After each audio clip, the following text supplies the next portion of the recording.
Bonjour, aujourd'hui je vais vous faire une vidéo un peu spéciale. Je vais faire une vidéo de top de jeux sur le thème d'Halloween que j'utilise en atelier. Donc on va y aller pour les élèves les plus jeunes jusqu'aux plus âgés. Alors pour commencer, je joue toujours au jeu du Mistigris, et oui, parce que c'est très rigolo. Et pour le jeu du Mistigris, j'utilise la version du Mystibou, donc qui est un jeu sur la thématique d'Halloween, donc tous les personnages et l'univers. Et c'est très rigolo parce que les cartes sont phosphorescentes. J'utilise également les cartes à un but pédagogique. Donc j'ai fait une liste de définitions de micro-devinettes dans lesquelles j'ai utilisé les illustrations du jeu.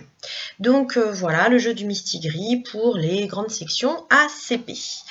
Le deuxième jeu, c'est un petit jeu trop choupinou qui s'appelle le Promptoyo.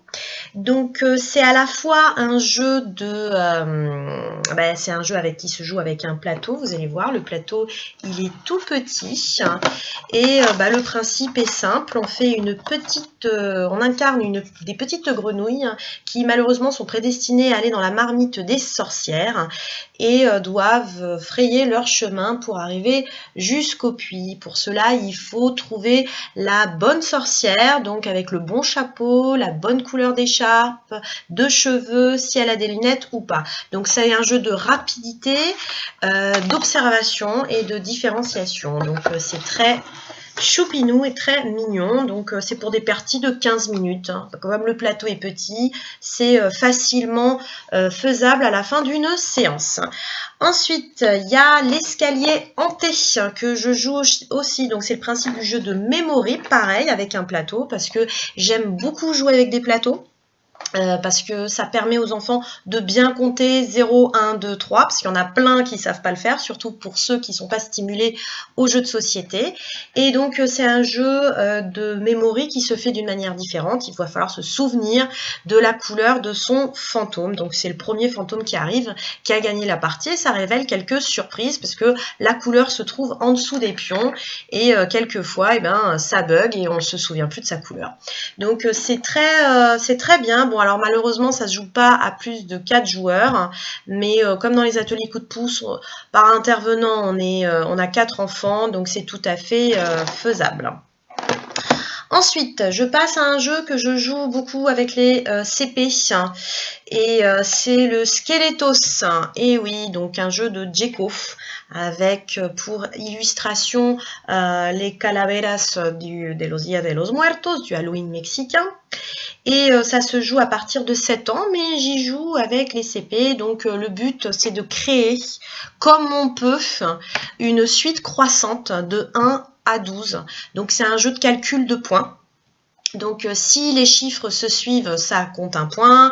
Si on a des chiffres qui ont de la même couleur que la première carte, ça compte un point. Bref, c'est de faire des suites, une suite croissante jusqu'à 12, parce que si elle n'est pas croissante, là on perd des points. Donc c'est très bien pour pour reconnaître les chiffres et savoir lequel est le plus grand. Sachez, c'est pas évident du tout pour les enfants de grande section, et surtout cette année même pour les CP, parce qu'on a été confinés en mars, donc la 3e période ils l'ont pas fait, et c'est quand même très utile ce jeu là.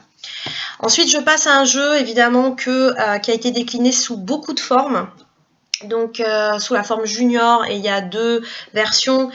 C'est le Bazar Bizarre. Donc ce jeu, je l'adore. C'est un jeu qui est absolument magnifique. Le principe est tout à fait simple. Il est tout à fait abordable pour une séance complète. Donc il y a la gestion du temps qui est très important pour complémenter la fin de séance, 10 ou 15 minutes, mais également c'est un support pédagogique très important, parce que il apprend à penser de 2 manières différentes, à avoir 2 modes de réflexion, à l'endroit et à l'envers, c'est plus ou moins ça.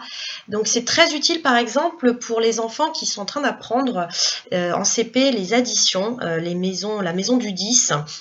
On leur dit par exemple 6 plus 4, il faut qu'ils sachent que 6 plus 4 ça fait 10, mais après quand on passe à la soustraction 10 moins 4, et là ça bug.